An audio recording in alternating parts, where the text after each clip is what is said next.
pour la mobilisation de 100 000 jeunes dans la région la plus pauvre du Cameroun, la région la plus sinistrée du pays, pour demander à un homme de 92 ans de prendre encore un mandat de 7 ans n'est rien d'autre que la manifestation la plus béante de la métastase de l'agonie de l'élite RDPC du Grand Nord. Cette incurie n'est rien d'autre qu'un indicateur du niveau de convulsion du parti au pouvoir dans une partie du territoire qu'il a déjà vomi.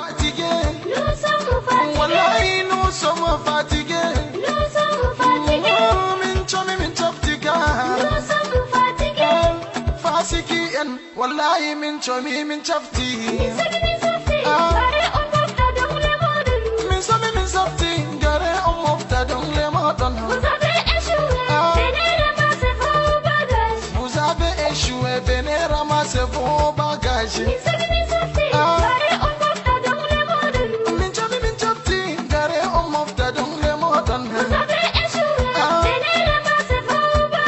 Nous sommes fatigués, nous voulons le changement. Wallahi min sabti gare on mofta dans les modon.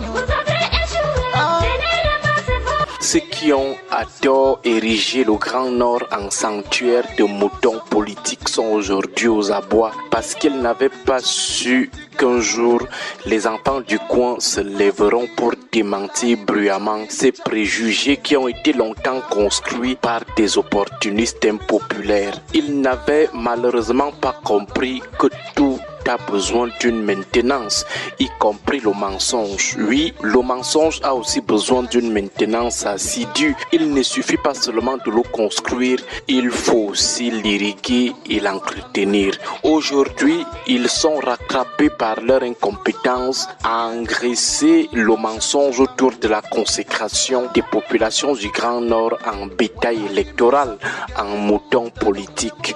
Le mensonge est aujourd'hui mis à nu. Il faut tenter l'impossible, manipuler les chiffres et certainement les images.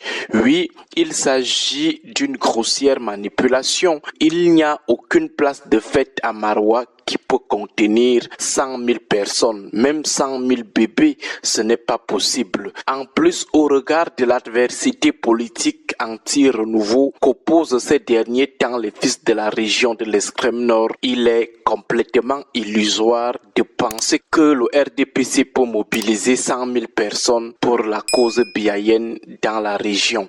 Même si on passe par l'achat des consciences, même si on achète les jeunes à 10 000 francs, c'est impossible. D'ailleurs que les ingénieurs et promoteurs de cette idée irréaliste ne l'ont jamais fait lorsque le RDPC bénéficie encore d'une once de sympathie dans la zone. Ce n'est pas au moment où les éclats de voix internes et externes l'accablent qu'il fera une telle performance. Il s'agit donc d'une simple surenchère médiatique à des fins de manipulation. Cette manipulation n'a pas pour principale cible les opposants ou le peuple camerounais en général. Non, ces ingénieurs n'ont rien à prouver à ces deux catégories. La cible principale, c'est Paul Biya, qu'il croit encore être le Paul Biya d'avant, c'est-à-dire celui qui pouvait encore avoir un peu de temps pour regarder la télé ou lire les journaux pour savoir que tel mouille vraiment le maillot dans telle région. Ils font semblant d'ignorer que ce n'est plus Paul Biya qu'il faut séduire, mais plutôt ses présumés héritiers qui usurpent désormais de son pouvoir présidentiel. Bon, il peut aussi arriver que ces manipulateurs soient conscients de cette réalité et là, on pourrait directement émettre l'hypothèse d'une tentative de remontada après la débâcle de la visite du Kousseri. Dans ce cas, les artisans de l'incurie seraient non seulement en train de vouloir produire l'antithèse de l'humiliation de Kousseri, mais aussi de se démarquer des auteurs de cette humiliation dans la perspective du ponce-pilatisme et surtout de la démarcation de ceux qu'ils qualifieraient désormais d'infidèles. Ainsi s'offre à l'analyse un élément empirique irréfutable, la guerre INCRA-RDPC dans la région région qui met aux prises d'un côté les conservateurs très attachés à leurs intérêts égoïstes et obnubilés par l'illusion d'une immortalité du pouvoir de leur créateur et du sous-créateur de la région, le célèbre auteur-compositeur du tube Paul Biya Oye. De l'autre, des partisans de la rupture qui, en plus d'être conscients qu'avec Biya c'est fini, sont aujourd'hui conscients du mal causé à la région et à leur population avec cette histoire très bête des filles aînées du renouveau, la fille abandonnée et la plus méprisée du renouveau. Cette dernière tendance a désormais la tête à autre chose. Beaucoup savent aussi que Kavayegue Djibril, c'est de l'imparfait très lointain, d'où la grande bataille des potentiels héritiers et fidèles politiques du monarque de Mada. La principauté de Tokombéré connaît les mêmes guerres de clans que connaît la principauté centrale de Mvomeka entre les usurpateurs du pouvoir du gourou et les lésés frustrés. Voilà pourquoi dans le discours de certains, on parle de mobilisation attribuée à l'éternel président de la chambre basse de Ngouekele. Autour de cette mobilisation, les tensions sont désormais décomplexées et donc perceptibles.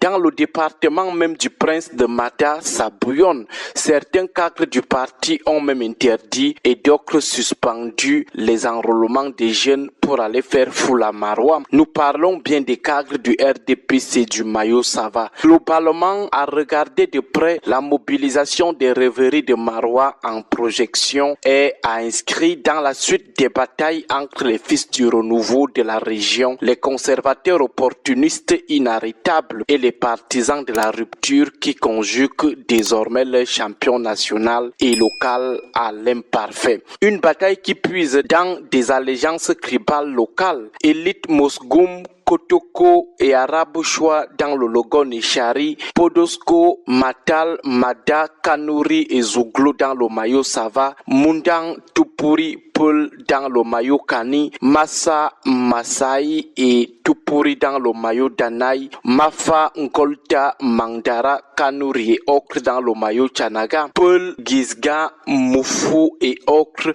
dans le Diamaré. Mais au-delà de la question de l'affichage ostentatoire de l'agonie du RDPC version Biya dans la zone, il importe aussi de s'appesantir sur l'intégrité morale de cet événement. La question serait la suivante. Est-ce que c'est vraiment l'extrême nord qui devrait se lancer dans ce type de jeu à plat ventriste notoire? Posons plus simplement la question. Parmi toutes les régions du Cameroun, qu'est-ce que l'extrême nord a vraiment bénéficié de Paul Biya au point de discuter la palme d'or de la région la plus quémandeuse de son éternisation? Les régions qui ont même reçu un peu du renouveau en termes de développement sont tranquilles, mais c'est plutôt la dernière de toutes les régions qui s'excite. Invraisemblable. On est donc clairement dans l'entourloupe car c'est trop beau pour être vrai.